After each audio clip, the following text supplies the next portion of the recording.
In 1969, the Rolling Stones were described as the greatest rock and roll band in the world, a name that has stuck with them to this day. Since their formation back in 1962, the Stones had come from playing covers in blues clubs around London to achieving global success with their hit singles and catchy riffs. Yet it was during the period between 1969 and 1974 that the band appeared to reach the zenith of their achievements, arguably creating their most acclaimed music, with a lineup that many consider the finest the Stones would ever have. The greatest Rolling Stones lineup was the one between 1969 and 74 with Mick Taylor. That's the period they created their greatest music, their most enduring music for me. They're the records that I go back to. At that point in time, Mick Taylor was as gifted a guitar player as had ever come out of England. He had been in the Blues Breakers. Mick could play anything. He was so soulful. I think the changes in musical direction of the Stones were definitely influenced by Mick Taylor's playing as he joined them. I think Sticky Fingers is probably the greatest sort of single album long player that the Stones ever did. As a piece of work, you know, from Brown Sugar to Moonlight Mile, I think it's pretty flawless. There's nothing approaching a Duff track on that entire record. Not Ventilator Blues, not any other minor ones, they're all really good. And at least half of them are just complete dynamite.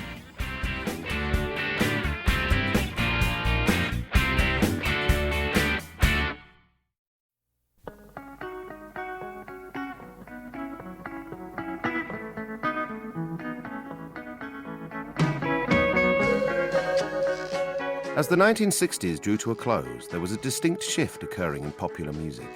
The dawn of a new decade would not only see the excessive lifestyles of several rock icons come to a head, but would also usher in a bigger, more commercial audience on the back of rock and roll's success during the last 10 years. For the Rolling Stones, the final years of the 60s had been a turbulent time of instability and disorder. Beset with unrest within the band, drug abuse and brushes with the law, as well as sustained absence from live performances, it was only a matter of time before the change that was sweeping the music sphere arrived at the door of the world's greatest rock and roll band.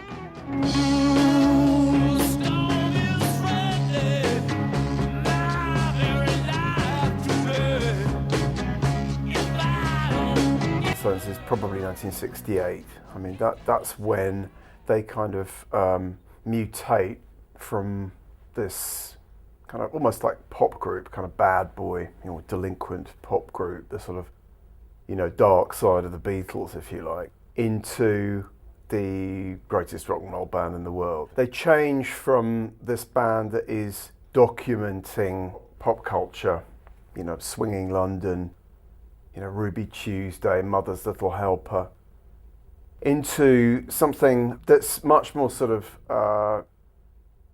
much more like rock music as we know it today.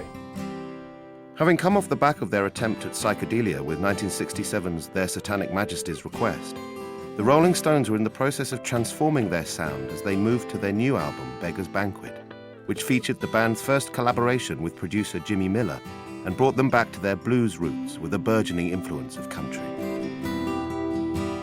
That's through kind of really channeling something that's more American, that's more kind of blues, R&B rooted. I mean, obviously they always played blues and rhythm and blues, but they didn't make it their own. They sort of covered it, and I think the real turning point is Jumpin' Jack Flash. You know, that is the, you know, the first evidence of the Rolling Stones sort of 2.0.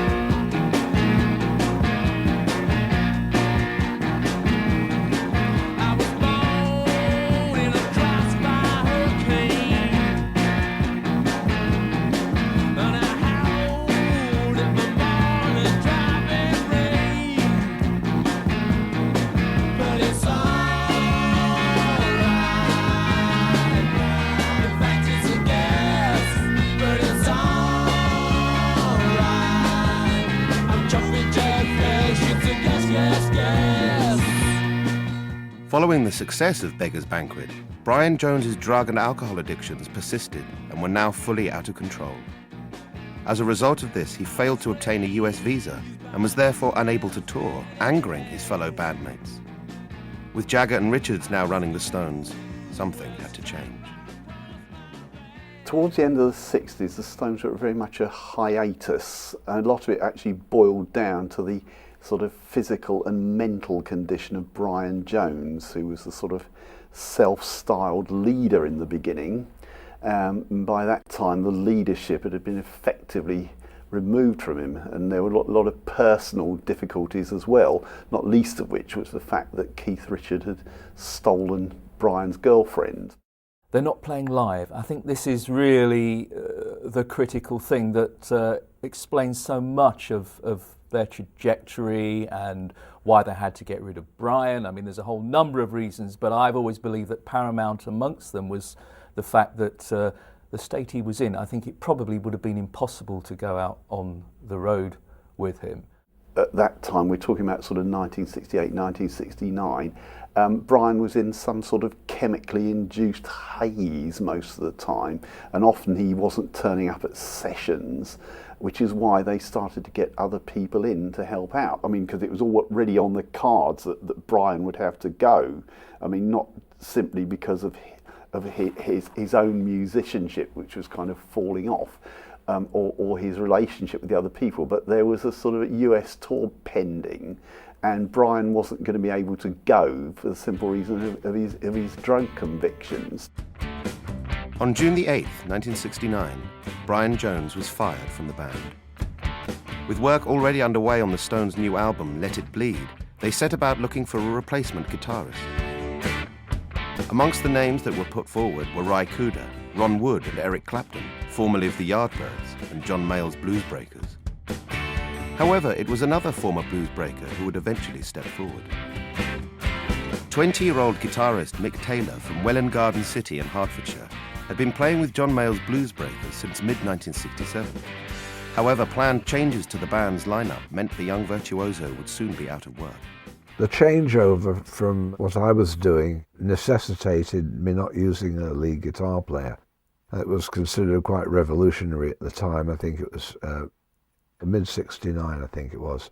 But I was going to abolish the standard guitar, bass, drums and organ sound that had been my foundation, and I was going to do something completely different and have a drummerless outfit with an acoustic guitar, a saxophone, and me.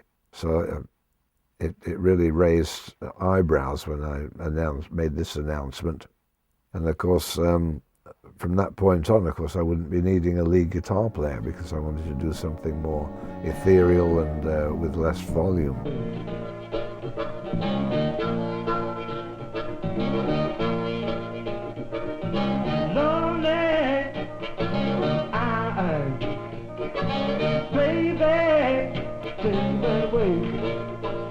That's the reason, baby, I sleep this night. That's the reason I sleep this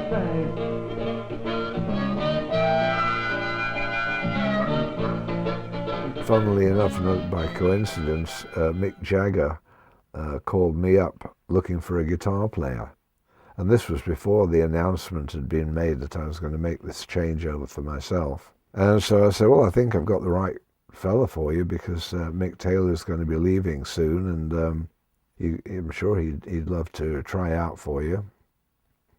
And I told Mick about it, and the two Micks, I guess, got together probably only a couple of weeks before that I made the changeover. Playing the sort of music that John plays, it gives you a lot of opportunity to develop your own ideas. It gives you a lot of freedom, you know, within the blues sort of framework anyway. So I didn't, you know, it did do me a lot of good being with John. Do you respect him as a musician? Oh yeah, he knows what he's doing, you know. Having attended recording sessions with the Rolling Stones, which soon turned out to be an unofficial audition, Mick Taylor was hired. However, only a month after being released from the band and 2 days prior to their planned return concert at Hyde Park in London, Brian Jones was found dead at home in his swimming pool. He was 27. The strange thing was that also the other thing that was pure coincidence, that Brian Jones had suddenly died, and that was something that was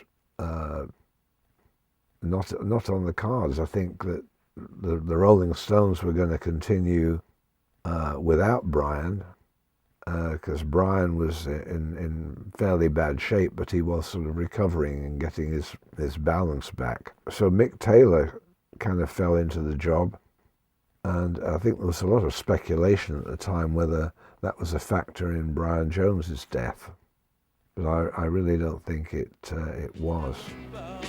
The sad thing was that he'd left the band, and suddenly he was phoning up people and getting a band together, and he was coming up to the sessions and telling us all about what he was doing and all that. I mean, still a very good friend. And then suddenly, wham, you know. I saw Brian Jones probably only about less than a week before he died, because he wanted to get some new kind of music of his own together. And he was calling on, people who in the music business who he admired. Alexis Corner was one of them, obviously. And I was another one. So less than a week before he died, I went over to his house and spent the afternoon there. And he was a bit shaky, but he definitely had musical plans that were perhaps influenced by Mediterranean music. So it wasn't exactly blues, but it was using weird instruments. And he definitely wanted to get something together. I think it was all kind of coincidental that these things happened to come together at the same time. Mick Jagger called me for Mick Taylor. Mick Taylor joined the Stones. Brian Jones died, so it all happened in a very short space of time, and I think it was a big surprise to everyone. Despite the tragic death of the Stones' founder member, the band pressed ahead with the concert on July the 5th, 1969, which in turn was set out as a tribute to their former bandmate.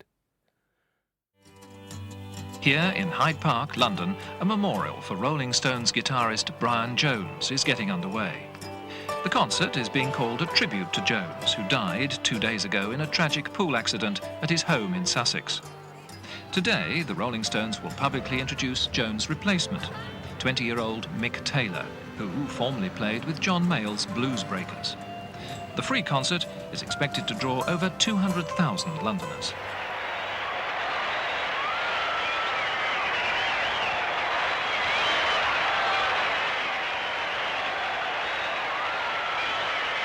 The one remains, the many change and pass. Heaven's light forever shines, earth's shadows fly. Life, like a dome of many-colored glass, stains the white radiance of eternity until death tramples it to fragments. The concert would also prove to be Mick Taylor's live debut, one that carried no small amount of pressure for the young guitarist. I mean, I imagine that for, Mick, who was younger than the rest of the band, this was incredibly overawing experience, and he must have been terrified. Brian Jones had just died.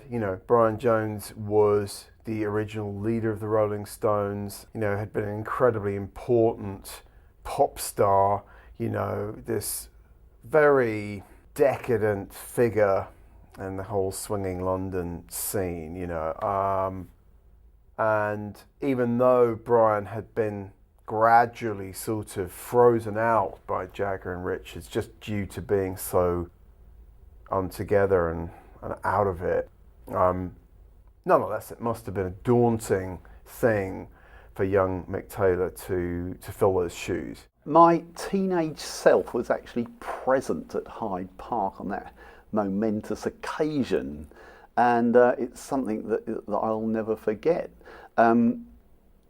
I think that Mick Taylor's acceptance into the Stone was kind of sealed there, because obviously, it wasn't as if Brian was still alive and could sort of rejoin. I mean, I think Brian was intending to go to this concert, although he actually moaned about it to some sort of journalist and said, or other, and said, I'm probably the only one that the Stones will charge to get in. What makes it a little bit easier for him, of course, is that the Stones haven't been touring for the previous 3 years. So there's no direct comparison. He's not trying to fill the boots of Brian Jones, who was on the stage with them only 3 weeks earlier, kind of thing. It's 3 years earlier. And the sound has grown and mutated, so it's a quite different kind of Rolling Stones than we've ever seen before. Since joining the Rolling Stones, Mick Taylor's first main recording contribution, aside from some overdub work on Let It Bleed, would be on the band's new single, Honky Tonk Women.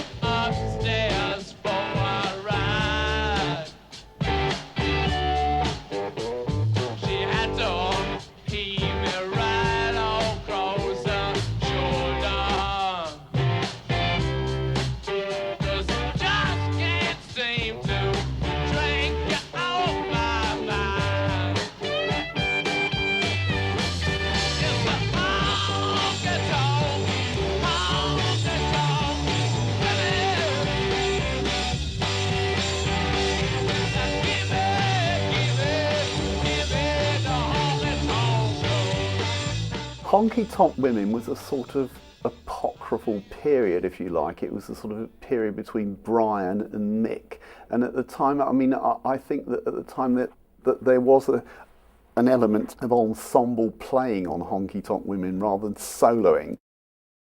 Honky Tonk Women, I hear the country in the country honk versions, certainly, but no, with the single, what you hear is the influence of Jimmy Miller. Mick Taylor was on the periphery of the Stones, if you like, creatively before the turn of the decade. But nonetheless, his sort of fingerprints are there. He did play on Honky Tonk Women, and he was around for the Let It Bleed sessions, or at least the sessions in Los Angeles towards the end of the year.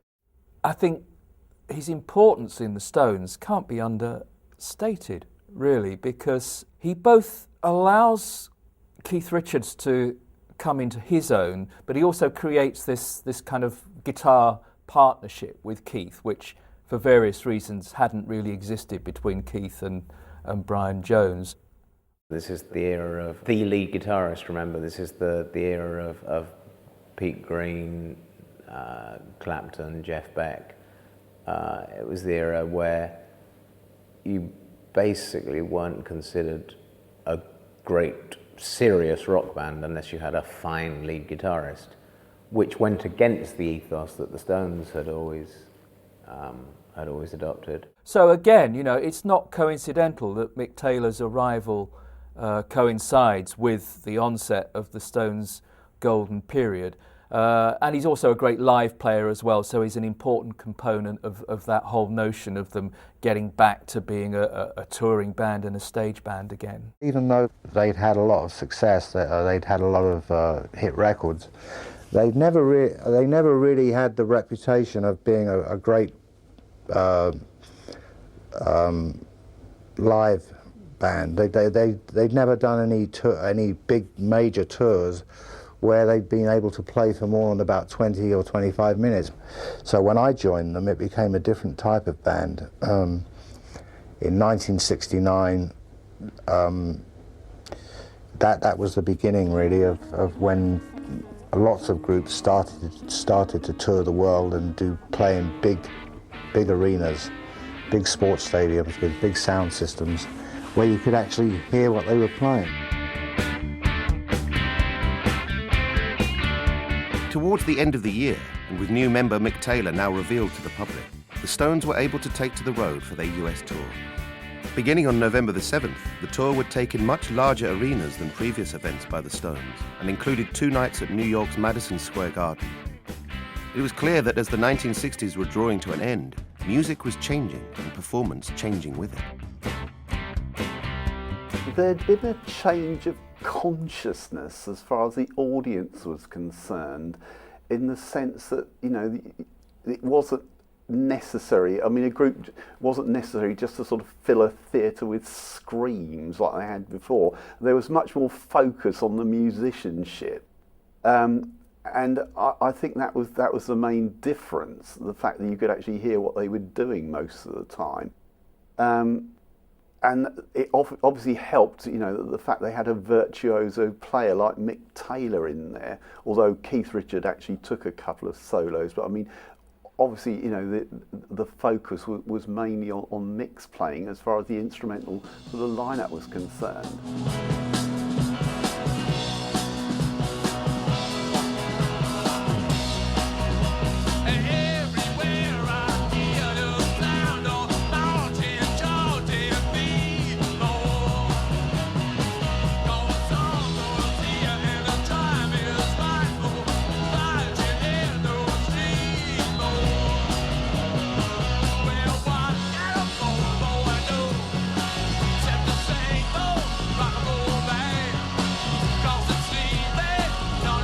And I think you can also relate what's going on with the Stones to you know, wider socio-political, cultural issues as well. You know, I mean, it's not only that Brian Jones has died, Martin Luther King has been shot, and the second Kennedy killing.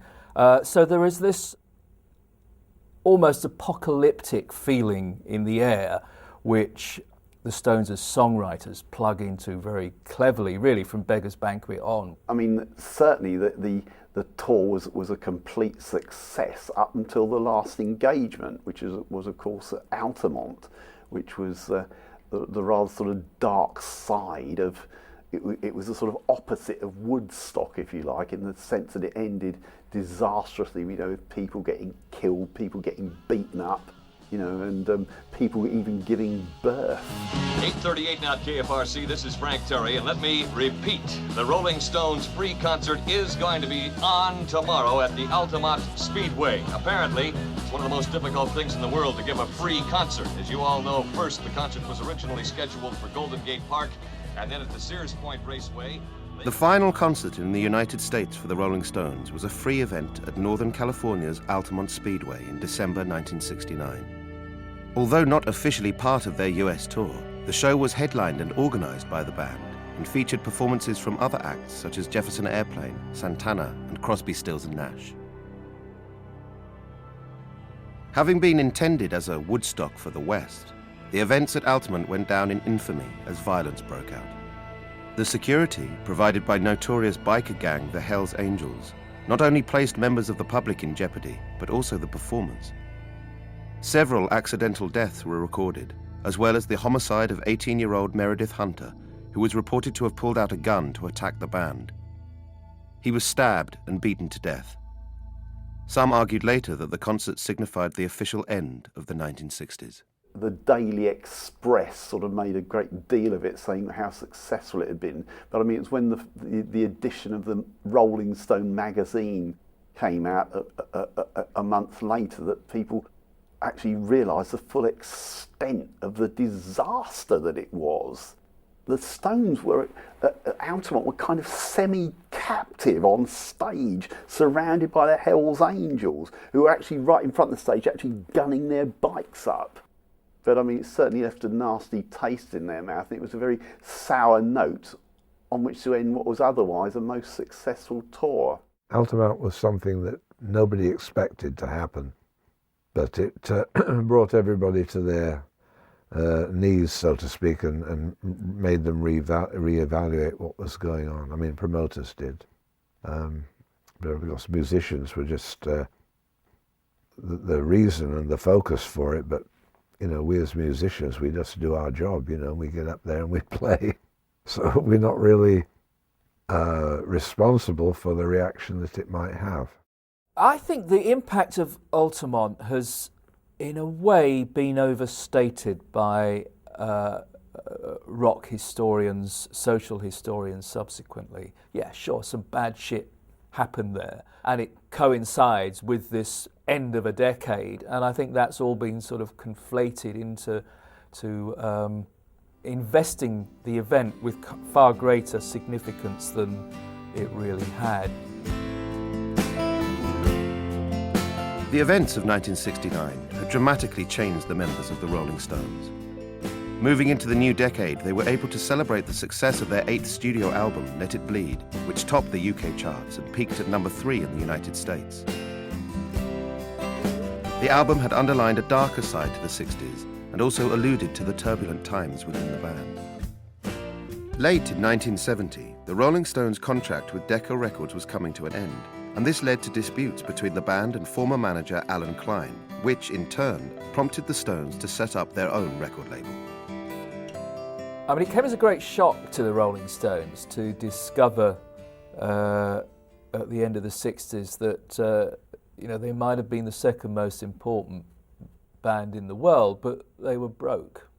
And you can't underestimate, the impact that this had on Jagger in particular. How can you be this successful and be this skint? It was a real wake-up call for them. They're broke, man. They have been, a killer band on both sides of the Atlantic for 7 years, longer than most bands exist. And they literally don't have any money. They're in the 90% tax bracket in England. They have so totally ignored the business side. And okay, so here we go, riding to the rescue with the white hat, Mick Jagger. See, Mick saves himself and he saves the band because it's no accident he went to London School of Economics. He's got the business brain. Keith wants to know what's going on, but Mick can read a contract, okay? And you have to. You have to be able to take care of yourself. They wrest back control of their finances. I mean, Alan Klein is first of all the saviour and then the villain. Alan Klein, who was the self-styled sort of Robin Hood of rock, had effectively ousted their previous management, Andrew Loog Oldham and Eric Easton, and very much held the whip hand. And that their business affairs were very much based in the States now, and consequently there was a more hard-headed approach to how things were done. And certainly Alan Klein had a very saleable product to deal with. I don't think the Stones were particularly happy with him later on, and gradually, sort of light-hearted banter around the table became probing suspicion. Bill Wyman tells some horrendous stories of trying to get money out of Alan Klein and, the Stones having to sort of send bouncers to his office in New York and stand over him while he wrote the check and so on and so forth. So not a happy situation. I've never had any regrets with going with Alan Klein because he turned it into a global... He opened your eyes to, sure, he's going to rip you off if he can, but loads of other cats are taking their piece before, so you learn a whole load of shit. And I never learned as much, and I've never worried about who took who from who here and there. I figured it's the price of an education. I guess that this all feeds into this darkness that they start tapping into in their music. It's going on all around them, both in terms of their own personal affairs, both in terms of what's happening in the world, Vietnam War, assassinations. It does all feed into this sense of gathering doom and darkness. Following the dispute with Klein, the Stones signed with Ahmet Ertegun's Atlantic Records to have their own Rolling Stone label as an imprint. Throughout this unstable period, Jagger, Richards, Taylor, Watson, Wyman had been writing and recording material for their new album that included sessions from Muscle Shoals dating back to their US tour in 1969. On the back of their 1970 live album, Get Your Ya-Ya's Out, Sticky Fingers was released in April 1971 and cemented the band's change in direction as well as their darker edge. The album came to be regarded by many as a pinnacle in the Rolling Stones' recording history. And I think Sticky Fingers is probably the greatest sort of single album long player that the Stones ever did. Let It Bleed is always recognised as a masterpiece. Exile on Main Street as a double vinyl album has its own kind of identity. I always think that Sticky Fingers gets slightly overlooked in that. And I think it's, as a piece of work, from Brown Sugar to Moonlight Mile, I think it's pretty flawless. I think after the tour of the States, they were actually quite a lot more open about the lyrical preoccupations with sex and drugs. I mean, there's, you know, references to cocaine eyes on one of the tracks, and there's another track which is actually called Sister Morphine. But there was also a preoccupation with country music on there, a sort of fusion between country and classic rock. The prime person who sort of influenced that sort of input into the Stones was Graham Parsons, who was then of the Byrds, who had also done a country album, Sweetheart of the Rodeo. In South Carolina, there are many tall pines. I remember the oak tree that we used to climb, but now when I'm lonesome, I always pretend that I'm getting the feel of Hickory. Keith Richards and Graham were actually met one evening in a nightclub in London, and were actually talking in a very sort of boozy sort of way about whether they could actually have an attempt at sort of integrating country into the Stones' body of work. There are plenty of English bands, once country rock got a grip, there are plenty of astonishingly bogus English country rock bands. But no, I mean, I think Keith uses it. I mean, look at Torn and Frayed. Torn and Frayed is a hard rock song, but there's a clear country influence in there too. That evening, Graham Parsons, who was a bit disenchanted about the Byrds' imminent tour of South Africa, which was still in the throes of apartheid, suddenly decided on the spur of the moment that he was going to leave the Byrds. And so Keith put him up at his house in Sussex, and they spent a lot of time together, you know, sort of playing together, working on different sort of tunings of guitar, even sort of doing some sort of bottleneck style playing in a country way. And, you know, they sort of learnt a lot from each other. The country influence that starts coming in on this album, even really before Graham Parsons has hooked up with Keith, you know, you hear it on Dead Flowers, you hear it to an extent on Wild Horses, and musically it works great.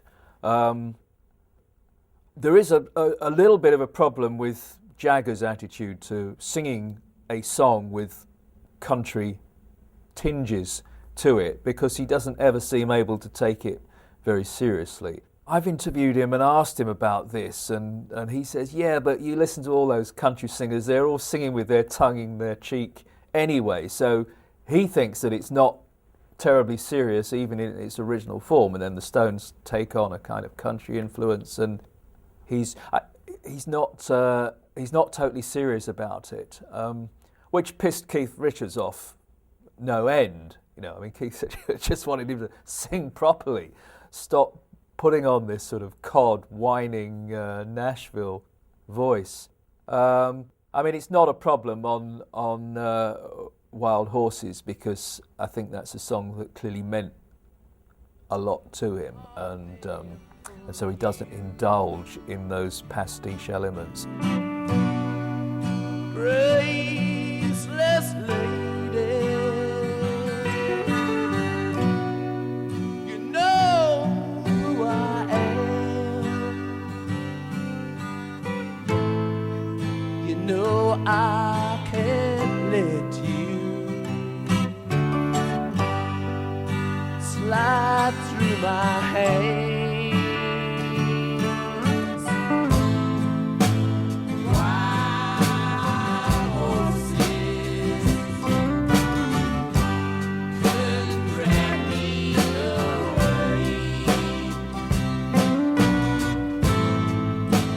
Why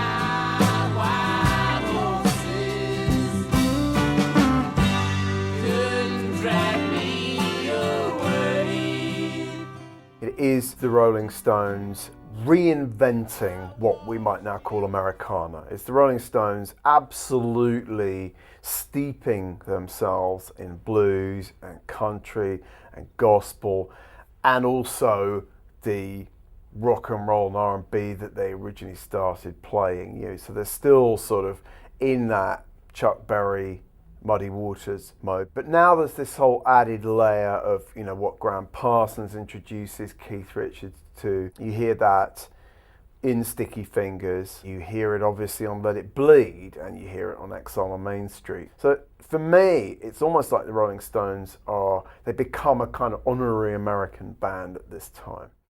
Well, I think America just really likes rock and roll, and I think they consider the Stones one of the mainstays, certainly. We were just talking in the car the other day about a lot of the English guitarists studied our blues over in America more than we did. I know I lived in West Texas where Western swing and country music was more prominent.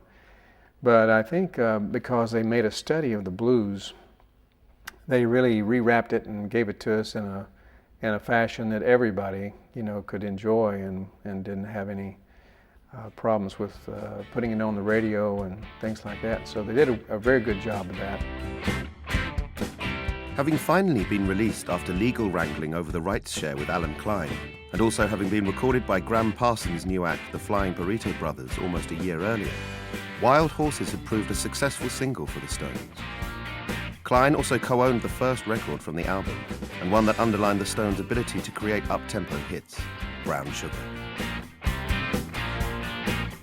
I think a song like Brown Sugar it's a marriage of this hit-writing ability that they developed in the mid-'60s with the new sound, the kind of heavier, edgier, darker sound. So they hadn't lost all of that ability to come up with, Keith might come up with the riff and Mick would come up with the melody, and they could craft it into a great 3-minute pop song. And certainly Brown Sugar is a classic example of that. I mean, Brown Sugar is where my love affair with the Rolling Stones began. It was the first single I ever bought, and the incredible punch and sexy raunchiness of the riff. I think it is one of Keith's absolute. I think it's up there. It's probably one of the best 5 up-tempo Stones songs.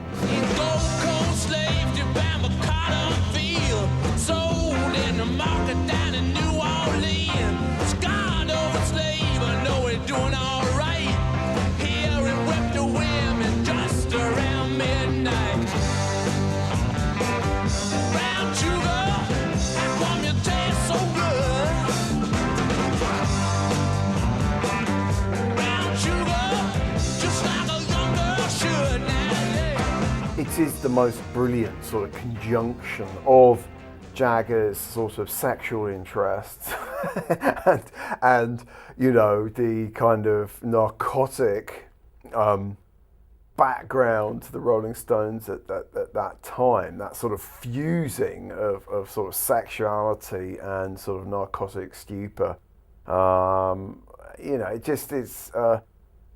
Whatever your kind of degree of sort of political correctness, I think it's sort of just as a piece of music, it just forces you to kind of go with the flow.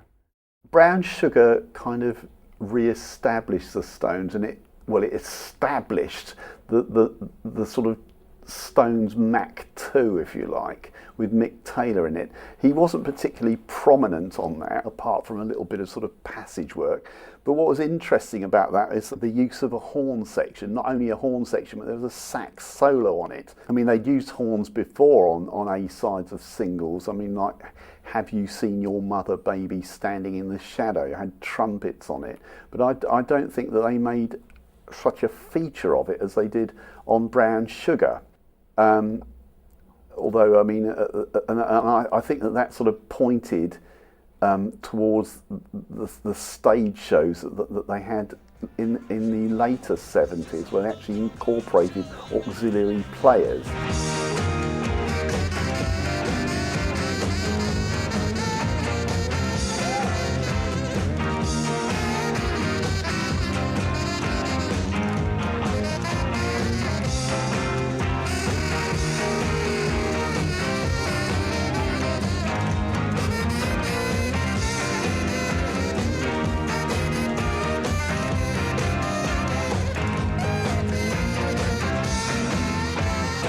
Drugs in the early 70s are so intertwined, and Keith sinks deeper and deeper into addiction. Jagger is a very different animal when it comes to all this, because Jagger likes to be in control, and the thing about drugs is that you're out of control.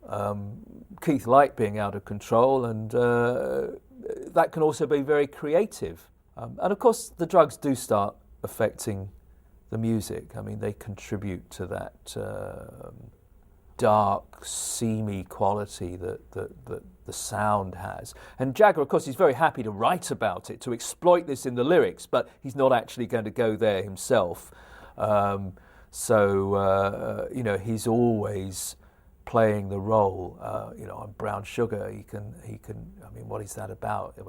I think he once famously said it was about all those nasty subjects rolled up into one. So it's about heroin, and it's about slavery, and it's about eating pussy. So he's quite happy to sing about heroin and brown sugar. The connotation is obvious, but again, it's role playing. He's not going to go there himself. He's leaving that to very much to Keith. An indication of the dark and turbulent times the Rolling Stones were travelling through, drugs were now playing an increasingly major part in the lives of the band, with the issue firmly in the public gaze due to several high-profile deaths of major rock stars. By the time 1971 had drawn to a close, Jimi Hendrix, Janis Joplin and Jim Morrison had all joined Brian Jones on a list of drug-related fatalities.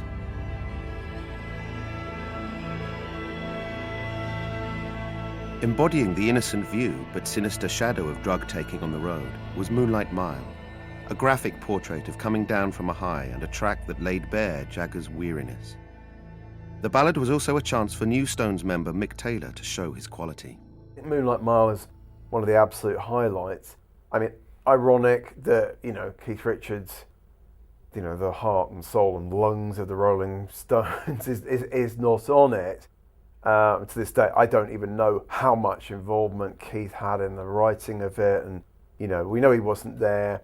We still know that it is a masterpiece. It's a fantastic, climax to the record. It's a brilliant way for the record to go out, and it is a song that I think, well, for me at any rate, encapsulates the sort of, that feeling of sort of cocaine come down, of just sort of almost wasted elegance, if you like, that sort of wasted beauty. One would rather kind of hear it in the form of that song than experience it and go through it.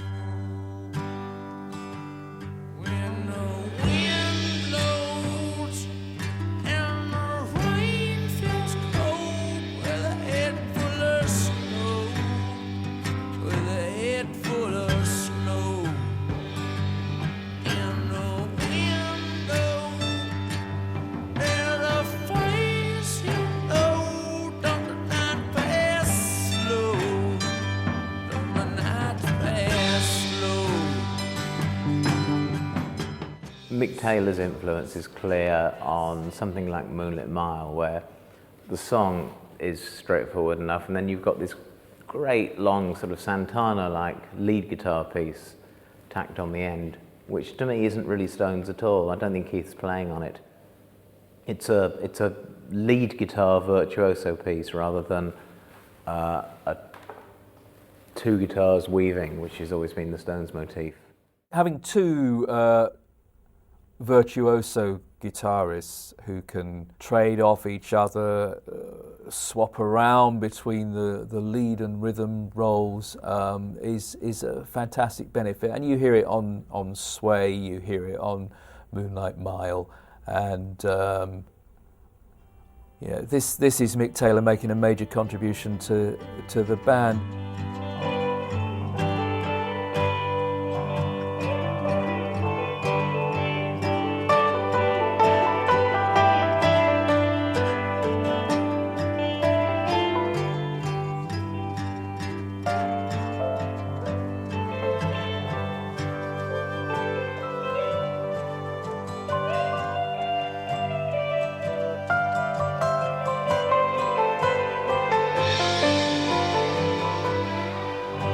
Moonlight Mile, what a killer.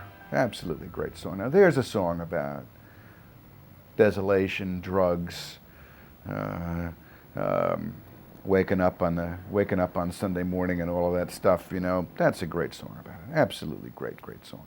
I've never come down from that kind of high in my life, but I say that their demonic songs don't teach me anything about that part of life, and their sadomasochistic songs don't teach me anything about that part of life. Moonlight Mile, that's a song that was a learning experience for me.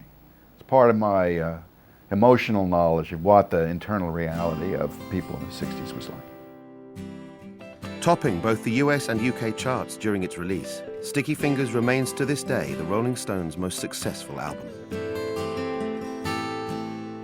Having renegotiated their record deal, the band were now starting to see some money come in. However, due to the high tax rates in the United Kingdom, it was decided that following their 1971 tour, they would relocate to the south of France and become tax exiles. The move would lead to their most ambitious project to date, a double album entitled Exile on Main Street. The Rolling Stones did become sort of tax exiles on Main Street. I mean, you know, that was the backdrop to it. They were being, you know, taxed like all high earners at that time, on 98p in the pound or something. So they got the hell out of the country, and who ultimately can blame them? And they took up residence in France. Keith took over this impressive mansion called Nelcott. The recording had not yet begun. They were about to begin Exile on Main Street, and they had been looking intensely for a place to record because they were now displaced from London, where they had usually recorded at Olympia Studios. But they had also been such wastrels in the studio. They were notorious and famous for booking hours and hours of studio time, which they never used. So the Stones had already, in an attempt to deal with this situation, created what was the first mobile recording unit, this huge, it looked like something you'd find in Afghanistan now. It was painted khaki, it was the ugliest vehicle of all time, but it was fitted out with state-of-the-art equipment at that point. Utilizing the basement at Nelcott and the equipment from their mobile recording studio, work on the album proceeded in June 1971. I was kind of much younger than I am now, and much younger than I actually was then. And I came to this house, Villa Nelcott, in the south of France. And I wound up staying there for 2 weeks and then spending another week transcribing the interview and hanging out. There were no barriers. I was just a house guest. And the scene at the villa was astonishing. It was a collection of people who had no last name. You didn't know what it was they did for a living, most of which was illegal, or most of them did not need to work for a living. It became a sort of, 24-hour, house party, if you like. I mean, there were numerous people and hangers-on and dealers and groupies and Graham Parsons and Graham Parsons' girlfriend, and it just became this sort of big, ongoing, stoned house party.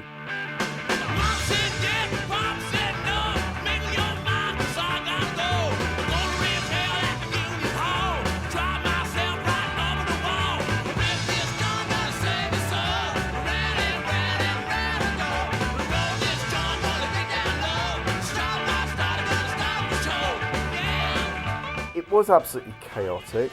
Jagger would often just disappear to go back to Paris to hang out with Bianca. There were lots of sort of internal political tensions within the group. Friction between band members was rife during the recording sessions in France, not only between the two heads of the band, Richards and Jagger, but also between their respective partners, Anita Pallenberg and Bianca Perez Morena de Macias.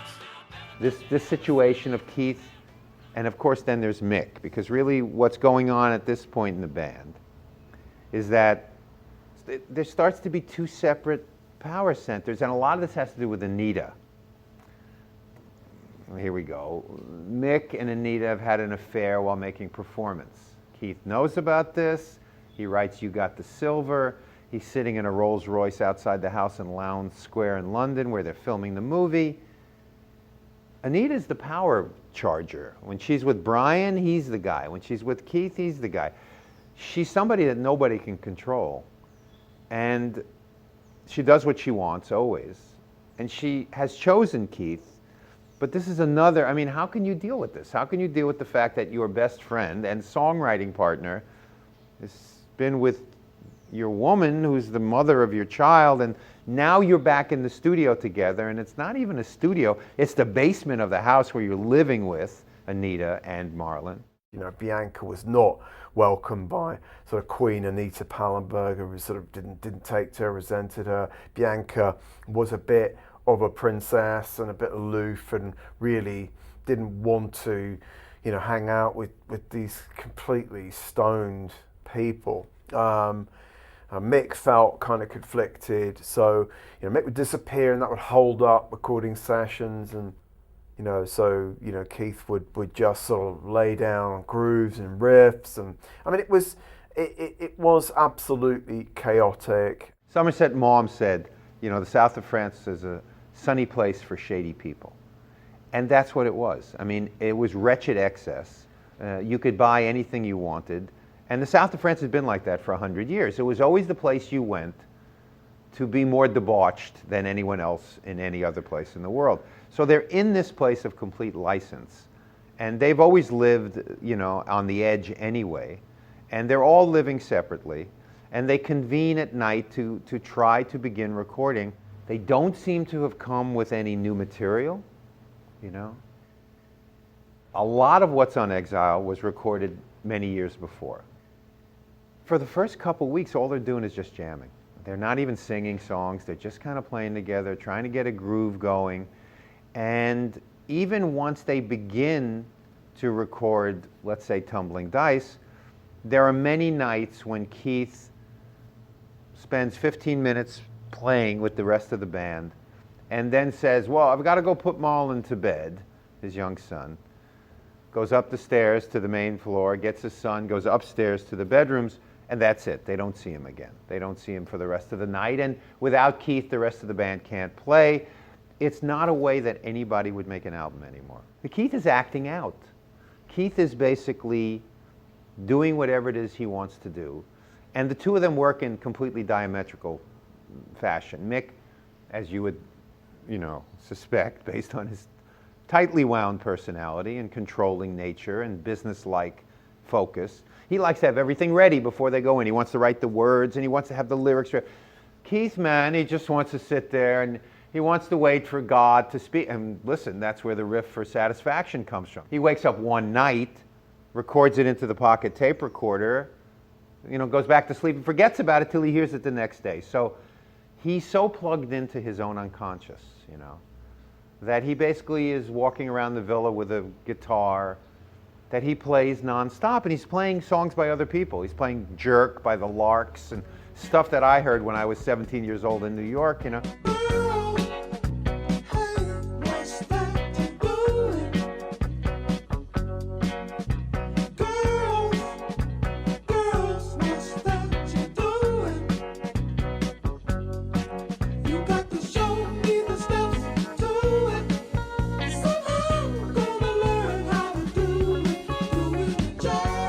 But what he is he's waiting for it to come through, right? Because something will come. He walks in one day and they do Happy.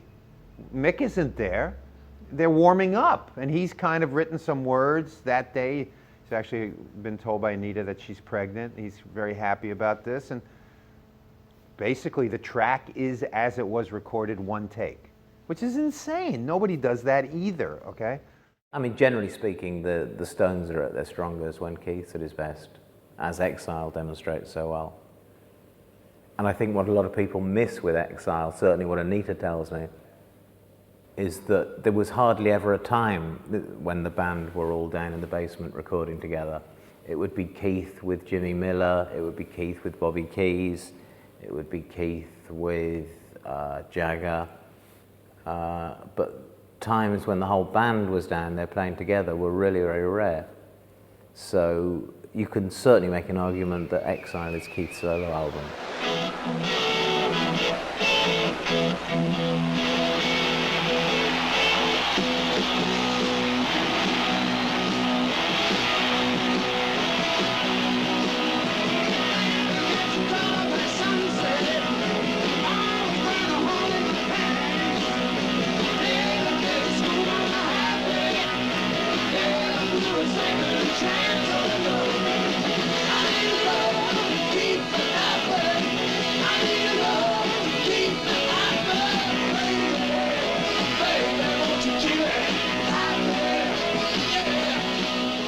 By all rights, it should have just sort of collapsed into chaos and produced, you know, no music at all. But somehow the Stones were just about together enough to, you know, produce this kind of sprawling double album masterpiece.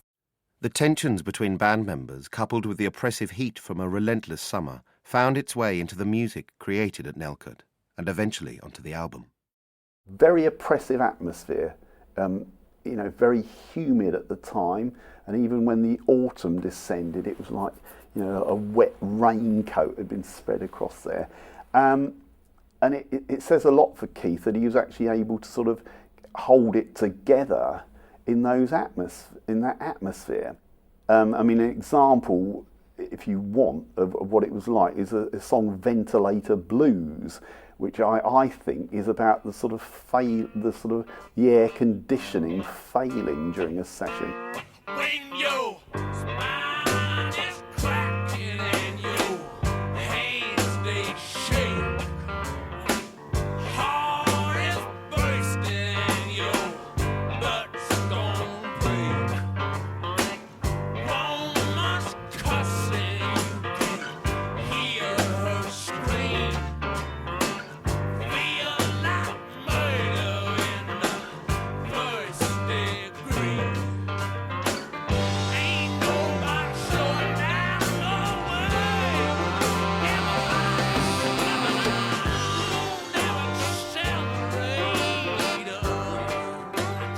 It's a bit of a travesty that Ventilator Blues is the only track that Mick Taylor ever gets a co-writing credit on, because you can hear him in that track loud and clear, but you can hear him in a lot of other tracks that he wasn't given credit for.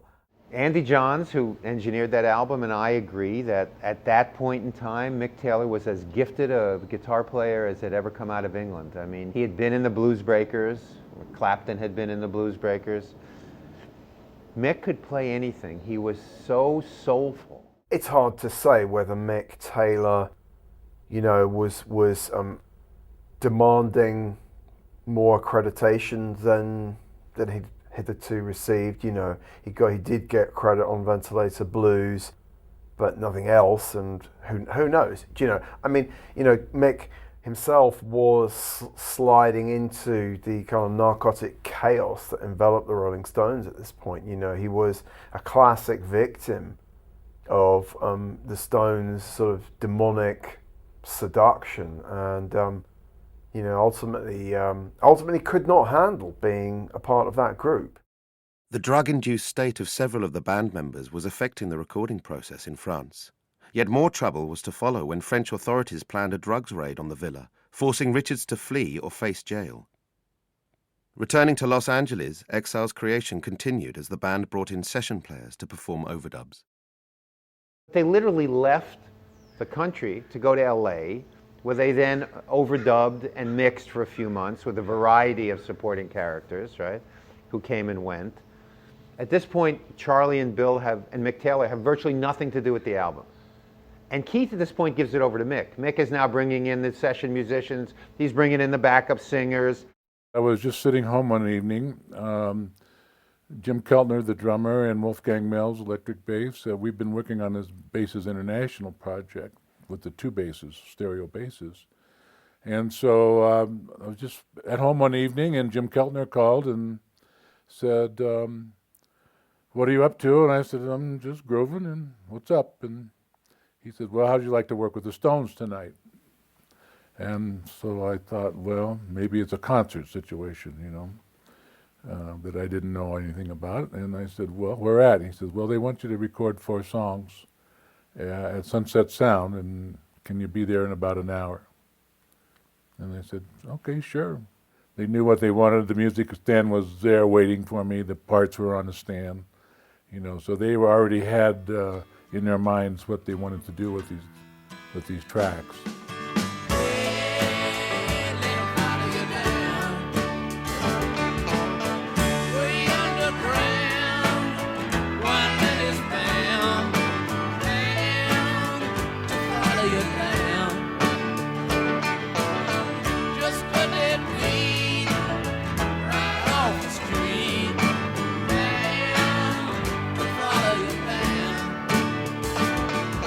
Everything was very, very smooth, and everyone was in a very good frame of mind and very happy and smiling. Everyone seemed to be working together. I didn't really notice anyone actually trying to ramrod the project.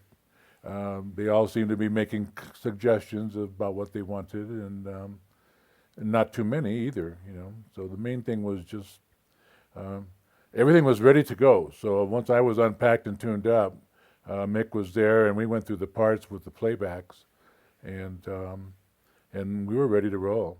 I don't recall any heavy input from anyone, really. They just wanted me to play do what I do. I think that was one of the statements, you know, we just want you to do what you do. And so I guess they'd been listening to some of the things that we had been doing with Manassas and stuff.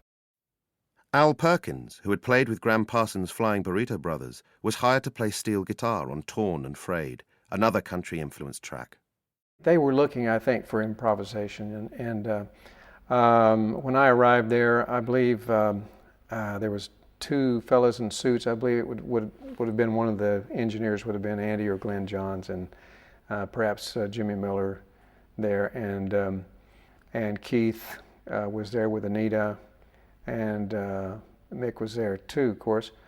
And I just came around 7 o'clock, I guess, and they said, "Where would you like to set up?" So we decided that at that point, you know, set up in the control room, because I wasn't carrying an amp. You know, generally those days I was go through the board. And so we set up in the control room at the end of the console, and I asked if they played a little bit of the song. I said, "Is there a guide vocal? Is there a scratch vocal or something I can play to?" He said, "No, Mick's going to sing the song." And so I thought, well, I was there early. You know, it was not going to be a late night anyway, so I could wait until he sang the song. But the idea was for him to sing it every time we did a pass with a hand mic in the control room. So he wanted to give me apparently just a live feel, you know, for the song. So he sang it and did his stage routine around the steel guitar.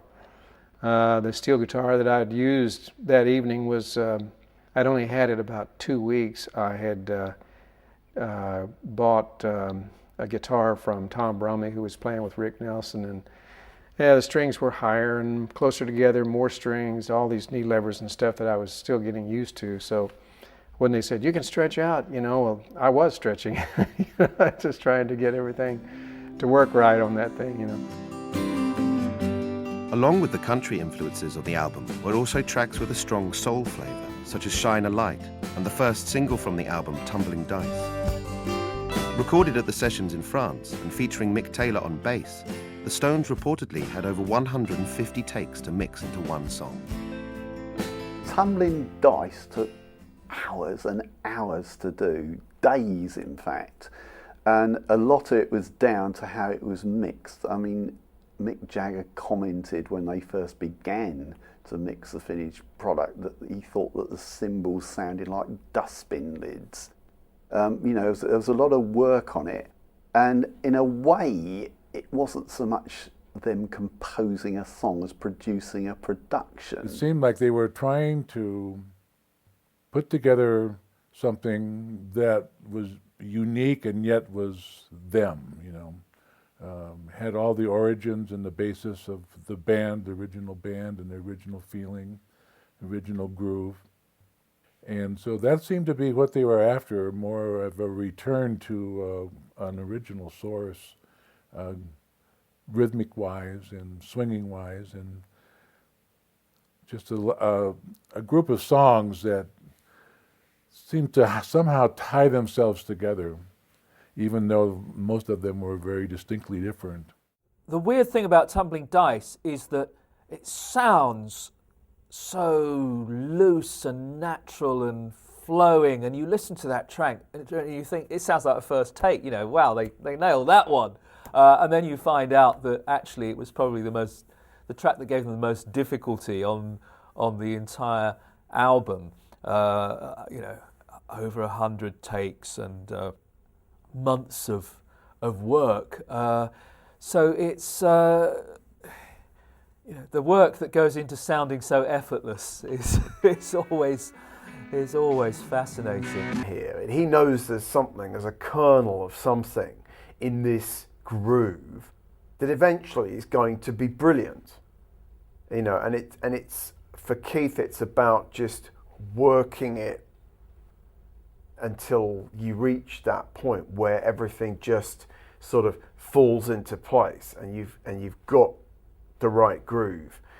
And obviously, I mean, I think Tumbling Dice is brilliant. You know, I think it's almost as good as Brown Sugar in that kind of ilk. I mean, what is it? It's like rock and soul is sort of what it is. It's like, you know, it's soul infused rock music.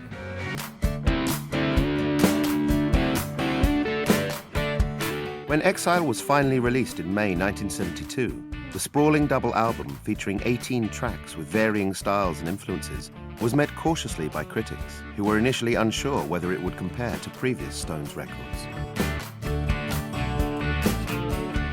I can say this without sounding kind of wise after the event, because I wasn't a rock critic when Exile came out in 1972. I was just an 18-year-old rock and roll kid who, you know, paid for his records.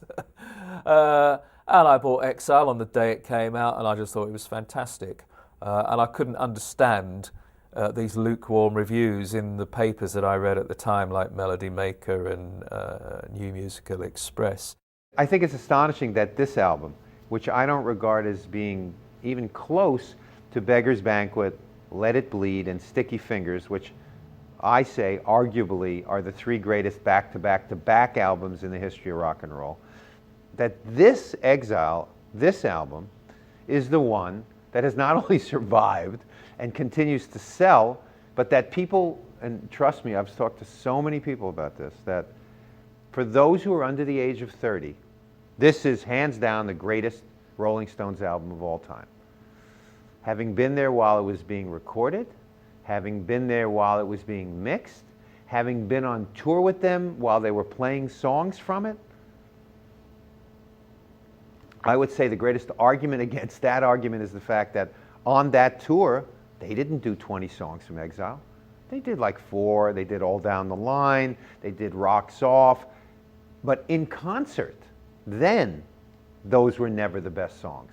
They were like the breaks in the action until they got to Brown Sugar, Jumpin' Jack Flash, You Can't Always Get What You Want, Bitch, you know, and on and on and on. You know, Honky Tonk Women, which they did as well on that tour. So what's interesting about this is what one generation perceives as art as compared to what another generation perceives as art.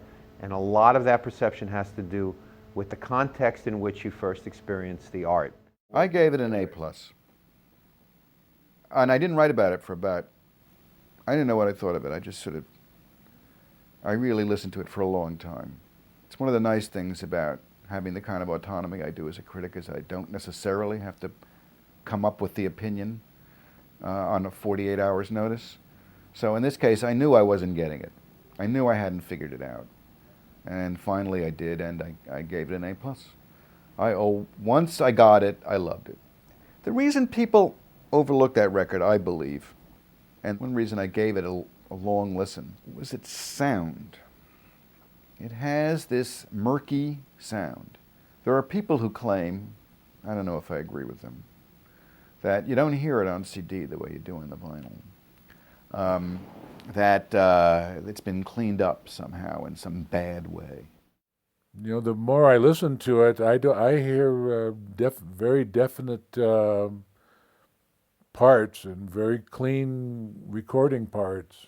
Now, the way they put them all together, it definitely almost gave it the sound of the pictures on the cover itself, you know, like wherever that bar was that they took those pictures at. That's kind of the sound that you would get there, I think, you know. And I thought that was unique to be able to capture that. June that year saw the Stones on the road again as they embarked on another tour of the United States. With the nature of music continuing to change, it was down to bands such as the Rolling Stones and fellow British act Led Zeppelin to stretch the boundaries and commerciality of live performance.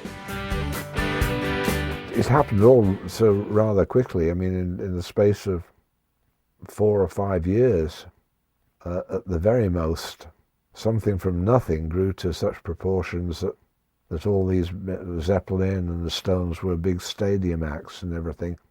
And Jimi Hendrix coming onto the scene, so it kind of really changed everything at an alarming rate.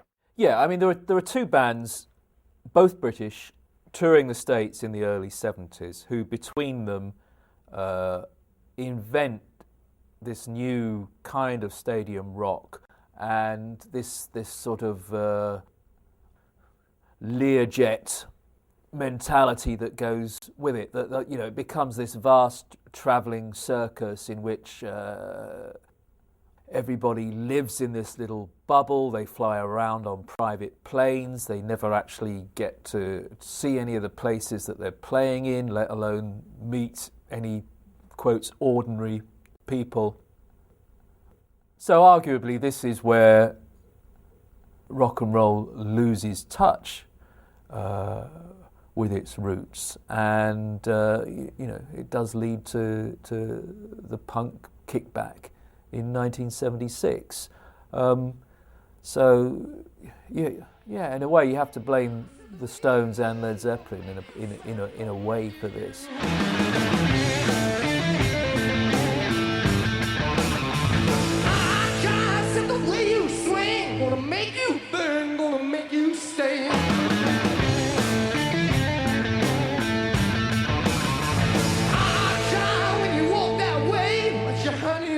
I can't keep away.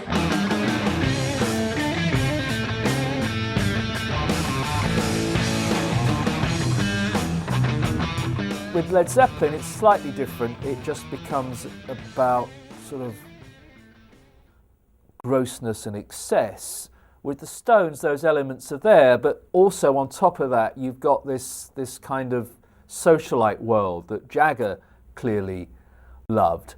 You know, where you end up with, you know, Margaret Trudeau, the wife of the Canadian Premier, and Princess Lee, and you know, all these kind of glittering socialites. The 72 tour in the history of rock and roll is perhaps much more significant than Exile on Main Street, the album. It represents the end of the beginning era of rock, because on this tour, through the fact that their godfather, their rabbi in the business is now Amit, okay, who is A-list society in New York, along with his wife Mika. Jagger has been A-list society for 10 years. That's what Mick has always wanted. Amit makes the band A-list society. Stones have never been socially acceptable in America. Rock and roll has never been social. It's dirty music, it's outlaw. First it's kid music and it sucks, and then it's hippie music and it sucks, it's dope music. Whoa, okay, so we play the last gig at Madison Square Garden. It's Mick's birthday. He's 28, 29. The tour that ends the party is on the roof of the St. Regis Hotel. The entertainment is Muddy Waters and Count Basie. And the people at the party, Bob Dylan, okay. But all of these super A-list, international, society people, okay? Titled Count so-and-so, this, and this. Well, the guest list is, it's Ahmet's guest list, man. But what it represents is, from this point on, rock and roll is going to become corporate, okay? It's going to become mainstream. Everyone wanted to be part of this. Everyone wanted to come and see the Stones. Everyone wanted to go to the after-show parties, and everyone wanted to be close to Mick. And I think it sort of seduced him more than anybody else. By 73, I think Jagger is more interested in the high life than he is in the creative life. I mean, I think that's what one hears from then on. I mean, with some exceptions, but I think something got lost in that transition from 72 and 73. Jagger's seduction by the celebrity world and Richard's drug dependency were forcing the band in opposite directions, but both away from the music. In November 72, they headed for Jamaica, where work began recording the follow-up to Exile, Goat's Head Soup. The new album saw the Rolling Stones return to a more polished sound and also acknowledged the rise of funk music in the early 70s. But the results once again drew conflicting views, with some critics opining that after the pinnacle of Exile, there was only one way the band could head. If you regard Exile as the peak, you're then effectively writing off another 40 years or however long the band continue after that. I think it is a peak, and I think it does go wrong after that. Even though people say they love Exile because it's a return to their roots, it's really the beginning of the end of the Stones as a band that's pushing the edges and kicking down doors and making people angry at them. They're about to become a pop act. Goat's Head Soup coming out of Exile on Main Street, to me, it sounds, it sounds like Exile with all the real kind of musical soul taken out of it. It sounds sort of emptied of any real kind of conviction, and I find it a very unsatisfying record. There was a certain element of rehashing old ideas. On the very opening track, Dancing with Mr. D, that's almost like a sequel to Sympathy for the Devil.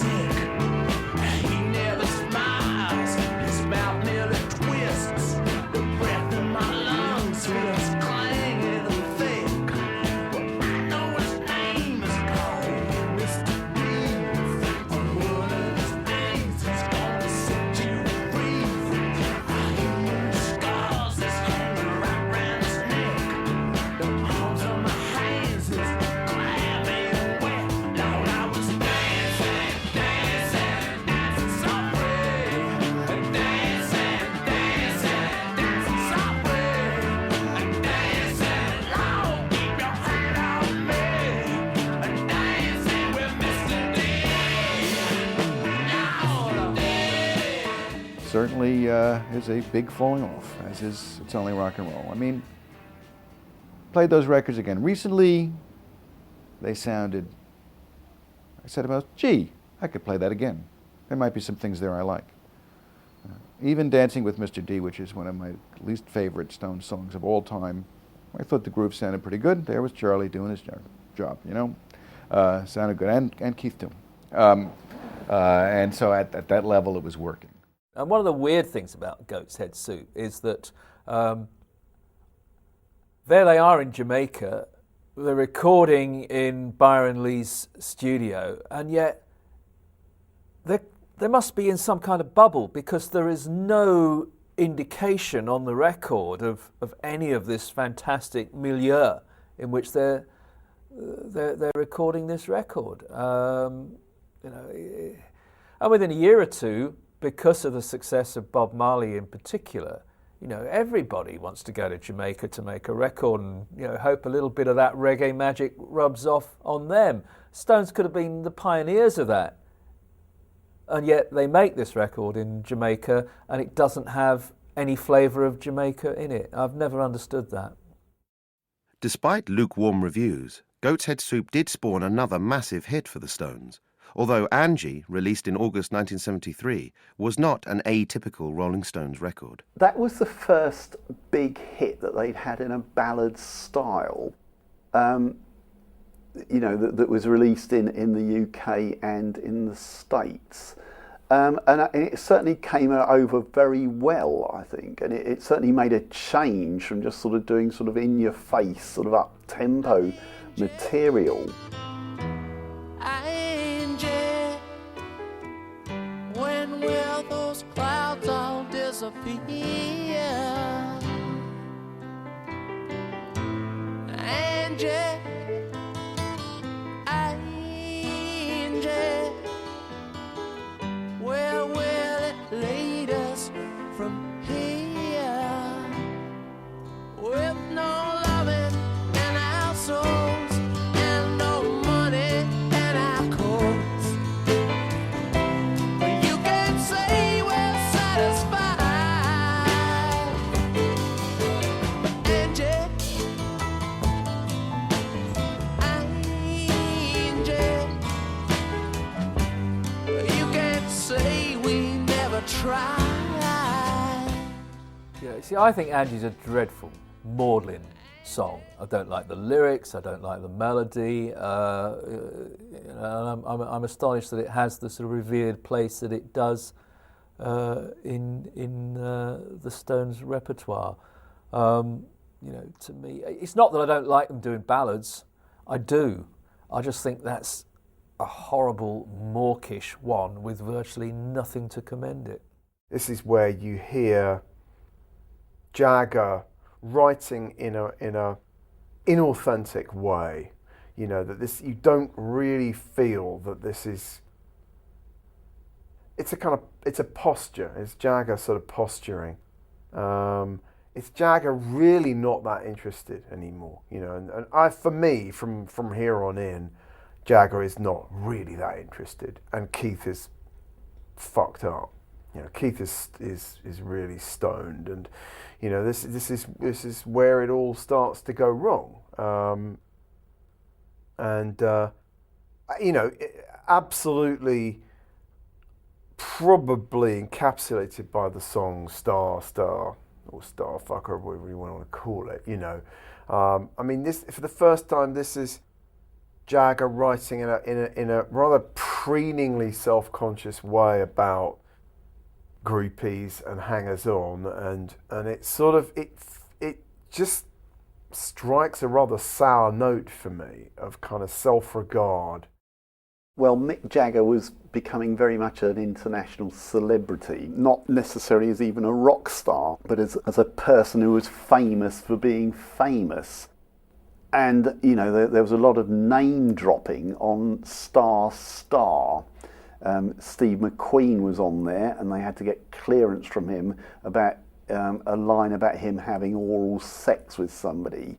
And there was also mention of John Wayne in a slightly disobliging way as well, but I don't think they bothered with that mainly because I don't think that John Wayne was a particularly regular listener to the Rolling Stones. But I mean, I think that certainly sort of elements of their sort of hard and flashy lifestyle were coming over more in the lyrics.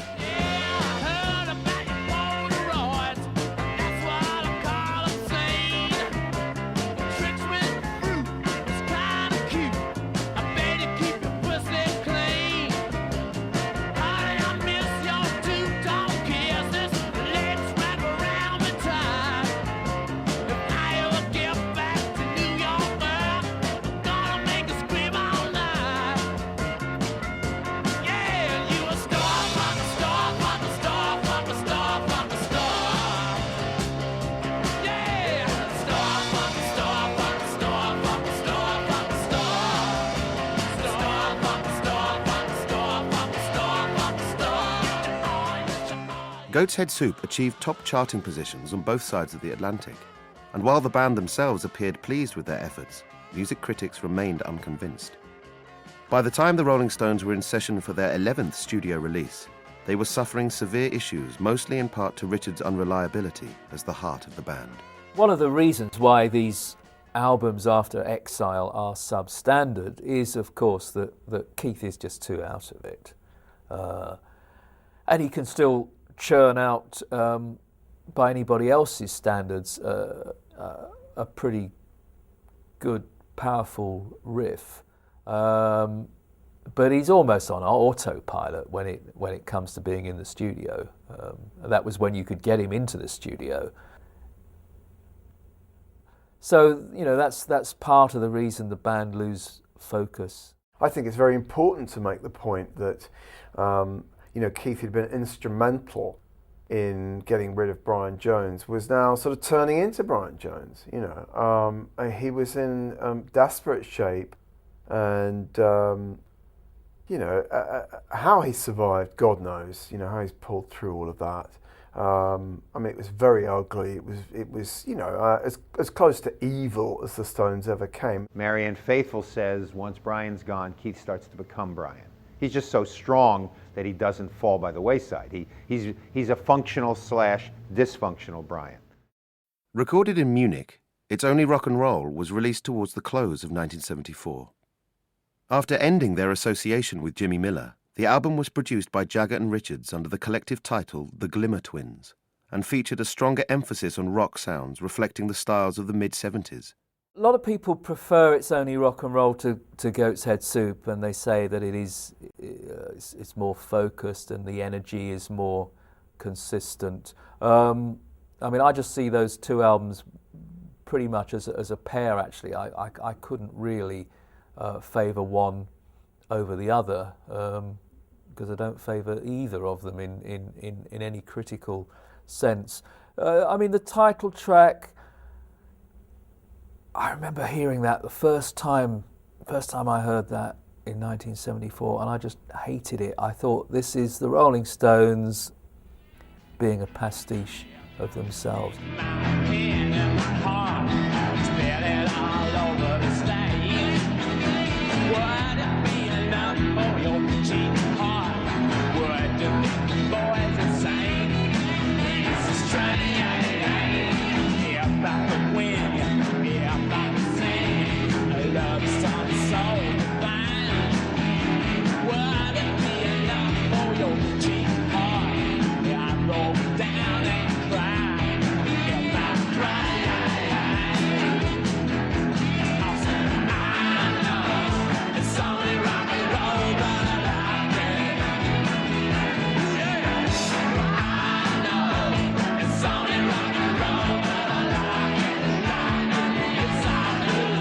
Significantly at the time, there were a lot of songs in the charts with rock and roll in the title. For example, there was Wizard with Are You Ready to Rock? And there was Rock and Roll, I Gave You the Best Years of My Life.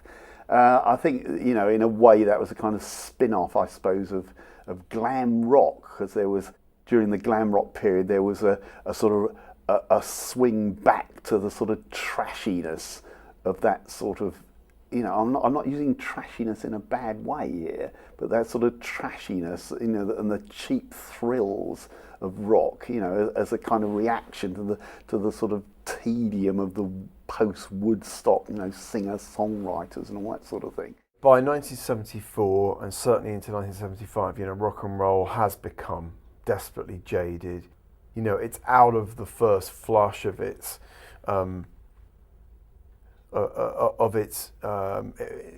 revolution and its importance, and there is a sense of sort of exhaustion, of satiation, of God, what do we do now? And self-referencing and real decadence. I don't just mean sort of drug decadence or sexual decadence, but the music itself is decadent. The music itself is exhausted, is enervated, is sort of dying in some way. The driving spirit and energy within Jagger and Richards. It's gone. It's some mysterious thing, and it's gone. And it happens. It happens to the greatest creative artists.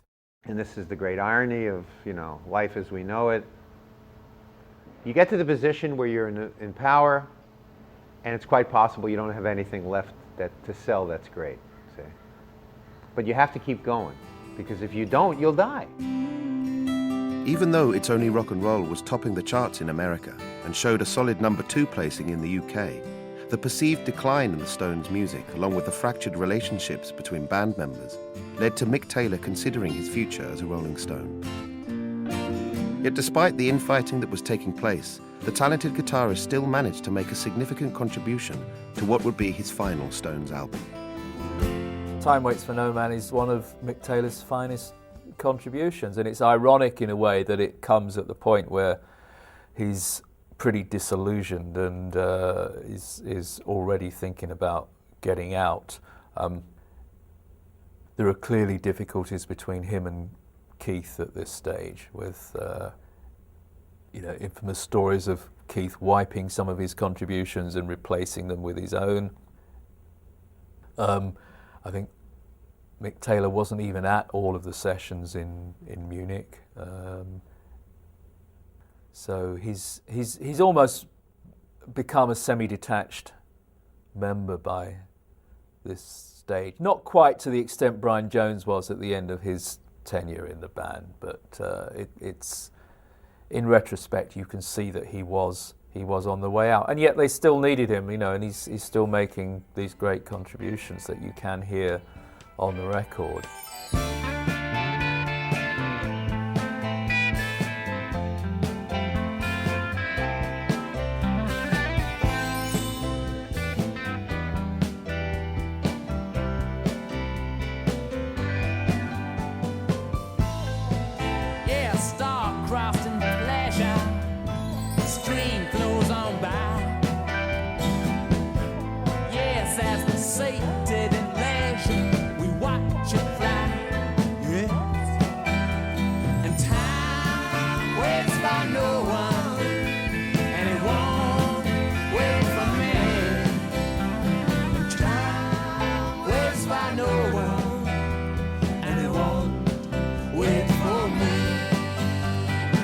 He's got drug problems of his own as well at this stage, and it's all a bit of a messy ending for Mick. He just felt he had to get out. My role in the Rolling Stones was to play guitar. I mean, I think after 5.5 years, I really had enough. I can't give you one overriding reason for leaving. I can't really say it was totally down to being frustrated artistically. I didn't feel that I could grow anymore. A lot of people think I'm crazy for leaving. People are constantly saying to me, "Why didn't you just stay where you were? You could have been a millionaire by now. You could have been." But I never really looked at it that way. Well, you don't when you're young and idealistic. But I still don't look at it that way now either, because to me they peaked then, and I don't really think that they've done as many good albums or written as many good songs as they did, not only while I was with them, but prior to the period I joined them. I mean, he's disillusioned as well about not getting the songwriting credits that he should have done. He's only credited with one song in Exile, Ventilator Blues, and this was the issue that eventually drove him out. He wrote a lot more than they gave him credit for. This is always the bone of contention in rock and roll. The real money is in the songwriting royalties. Jagger Richards were not about to have that many other titles on their albums, and Mick wanted more credit and didn't get it, and it's sad that people think he made this terrible mistake leaving the band. On some level, he probably saved his own life, and he had to go. He could not stay there. Jaded by his current position, Mick Taylor announced he was leaving the Rolling Stones in December 1974. With a new album scheduled to begin recording in Munich in the new year, the rest of the band were reportedly angry and also shocked at his decision. Taylor went on to join the Jack Bruce Band, while the Rolling Stones proceeded with their new album Black and Blue, and brought in former Faces guitarist Ronnie Wood as Taylor's replacement. I think Jagger rued Taylor's departure more than Keith did, because he appreciated the musical sophistication, that Mick Taylor brought to the Rolling Stones, and that's obvious from the fact that, you know, the two of them worked quite closely together on certain kind of key tracks, you know, whether it is Moonlight Mile or Next Time We Say Goodbye. Mick Taylor had an enormous impact on the flavour of the Stones' music for the time that he was in it. But, you know, personality-wise, obviously Ronnie Wood was obviously the best fit, and has proved that over the years. In the years that had passed since Brian Jones's departure from the band and subsequent death, the Rolling Stones had risen to new heights, and even though commercially still at the top of their game, as a band, they were broken. Richards would enter rehab to get clean of the drugs, and with Taylor's departure and Wood's recruitment, the Stones would persevere, entering a new phase in the mid-70s. However, many argue that the lineup of the Rolling Stones was never better than between the years of 1969 and 1974. What happens after that is they become something else again. They're still making records, of course, but the records become almost incidental to this monumental touring circus, and perhaps they cease being the greatest rock and roll band in the world, but they may well still be the greatest live rock and roll band in the world.